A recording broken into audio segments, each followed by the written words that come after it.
L'apparence professionnelle n'est pas seulement un look, c'est une impression que l'on doit être capable d'adapter selon les messages que l'on a à faire passer. Mais l'apparence professionnelle, ça passe par quoi exactement? Eh bien, je vais vous le dire aujourd'hui dans cette vidéo. Je vous laisse regarder jusqu'à la fin, je vais vous donner les détails pour pouvoir être plus professionnel et pouvoir évoluer dans votre métier, évoluer dans votre entreprise. Donc ça passe par être organisé, être réfléchi. Il faut être organisé dans votre entreprise, il faut être organisé dans la façon dont vous travaillez, la façon dont vous gérez vos affaires.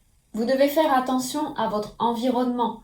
Vos clients vous observent, votre équipe vous observe aussi et vous devez paraître comme un mentor pour votre équipe et comme quelqu'un d'ordonné et de qualifié pour votre clientèle aussi. Ne soyez pas vulgaire dans votre attitude, votre façon de parler. Faites attention à tout. Vous ne devez pas être désobligeant. Il faut vraiment être attentif à ce que vous dites et à la façon dont vous le dites aussi. Surtout, ne faites pas de ragots. Évitez les ragots, évitez tout ce qu'il peut y avoir comme histoire, limitez justement les histoires qui peuvent se faire autour de vous et ne participez pas à ces ragots. Ne déballez pas non plus, n'étalez pas votre vie privée à votre équipe ni à votre clientèle. Vous devez garder des choses plus secrètes pour vous. Ils n'ont pas besoin de savoir tout ça. C'est une partie de votre apparence professionnelle. Vous devez rester justement professionnel dans ce que vous dites et dans les propos que vous allez dire aussi. Avoir une apparence professionnelle, c'est aussi le comportement que l'on a. Il faut savoir reconnaître ses erreurs. Si vous avez fait des erreurs et que vous en êtes conscient, il faut savoir les reconnaître. Parce que votre équipe, par exemple, va se dire « Tiens, il a fait une erreur, mais il s'en fout. Il fait comme si ce n'était pas de sa faute et il continue. » Ce n'est pas une belle image que vous rendez à votre équipe, même à vos clients, c'est pareil. Ce n'est pas une image professionnelle parce que vous ne faites pas attention à vous améliorer, à vous remettre en question et à progresser. Et votre entourage va le voir justement, ils vont se dire il reste sur ses positions, il ne change pas d'idée, il est têtu. Donc faites attention à ça, c'est une partie de votre image professionnelle. Comme je le disais tout à l'heure, vous devez avoir une bonne élocution. Ça ne demande pas de parler avec des mots savants, on demande simplement d'articuler, de prendre le temps de parler correctement avec les clients et d'utiliser des mots qui sont plus soutenus et non du vocabulaire trop familier. Faites attention à votre élocution. Voici par quoi passe l'apparence professionnelle. Sans oublier bien sûr le traditionnel, soyez coiffé, faites attention à la façon dont vous vous coiffez, vous vous maquillez, soyez souriant, soyez fier de vous. Ayez une attitude comme quoi vous êtes fier de vous-même, vous êtes content de ce que vous faites, ça fait partie de votre apparence professionnelle. Mais l'apparence professionnelle, ce n'est pas seulement de faire attention à soi, c'est aussi un outil. Il faut savoir vous en servir professionnellement. Il ne suffit pas seulement de dégager une image, mais il faut se servir de cette image que vous dégagez. Il faut vous en servir comme un outil. Donc cet outil de travail, c'est votre image. Cette image doit être claire, doit être professionnelle, doit être performante. Il faut que vous soyez capable de faire plusieurs actions grâce à l'image que vous rendez. Il faut prendre en compte que la façon dont vous travaillez, c'est l'image que vous véhiculez. Donc soyez attentif à vos méthodes de travail. Vous devez être capable d'être pris au sérieux grâce à votre image professionnelle, d'être crédible aux yeux de votre entourage, de votre équipe, de vos clients, mais aussi de vos fournisseurs. Ça peut être auprès de votre banquier, auprès de votre comptable.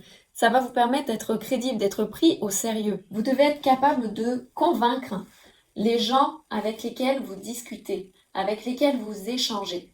Il faut que vous soyez capable de convaincre grâce à l'image que vous dégagez, grâce à l'image visuelle, mais aussi à la façon dont vous parlez, à ce que vous dites. Votre outil d'apparence professionnelle va vous permettre de convaincre les gens.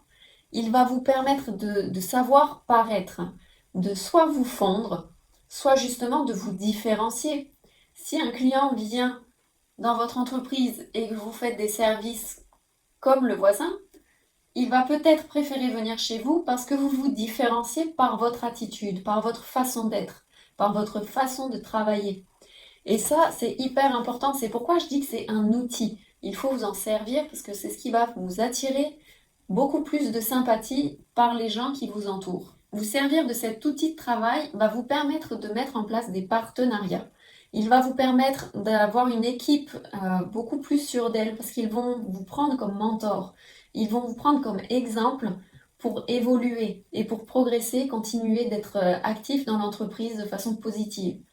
Ça va vous permettre de réaliser des négociations, c'est-à-dire d'être capable de négocier de façon crédible vos loyers, votre voiture, l'achat de la voiture, l'assurance, même les assurances santé, tout ça. Vous êtes capable de pouvoir négocier grâce à votre attitude et grâce à votre apparence professionnelle parce que justement, ça dégage de l'assurance. Vous dégagez une assurance, une fierté, comme quoi vous êtes à l'aise dans ce que vous faites, vous êtes à l'aise dans ce que vous dites. Et donc tout ça, c'est un outil que vous pouvez vous resservir sur toutes ces choses que nous venons de dire. D'ailleurs, moi-même, quand je suis passée de salarié à chef d'entreprise, il a fallu que j'adapte mon apparence professionnelle. Il a fallu que je change certains points, comme par exemple ma façon de parler. J'ai fait attention aux mots que j'employais, j'ai fait attention à mon langage, la façon dont j'avais mon élocution. Il a fallu aussi que je travaille sur ma garde-robe. J'ai changé quelques vêtements. J'avais une attitude qui était différente pour paraître plus professionnelle. Et par contre, ça a changé la vision que les gens avaient de moi, justement. Ils se sont dit que, ça y est, j'étais passée à autre chose. Je n'étais plus simplement une jeune qui sortait de l'école il y a quelques années. J'étais à présent quelqu'un de professionnel, prêt à gérer une entreprise, prêt à gérer une équipe. C'est pourquoi je veux que vous soyez fiers de votre image professionnelle, de l'apparence que vous dégagez. Parce que grâce à ça, vous allez ouvrir les portes du succès. Ça va vous permettre d'évoluer professionnellement, personnellement et vous aider aussi à faire évoluer les gens qui vous entourent. Donc, prenez le temps de travailler, d'améliorer votre apparence professionnelle. J'espère que ça va vous être utile. Je vous souhaite une belle journée. En attendant, n'hésitez pas, likez, abonnez-vous à la page, allez faire un tour sur mon site internet. Et si vous avez des questions, n'hésitez pas à laisser les en commentaire, ça me fera plaisir d'y répondre. À bientôt!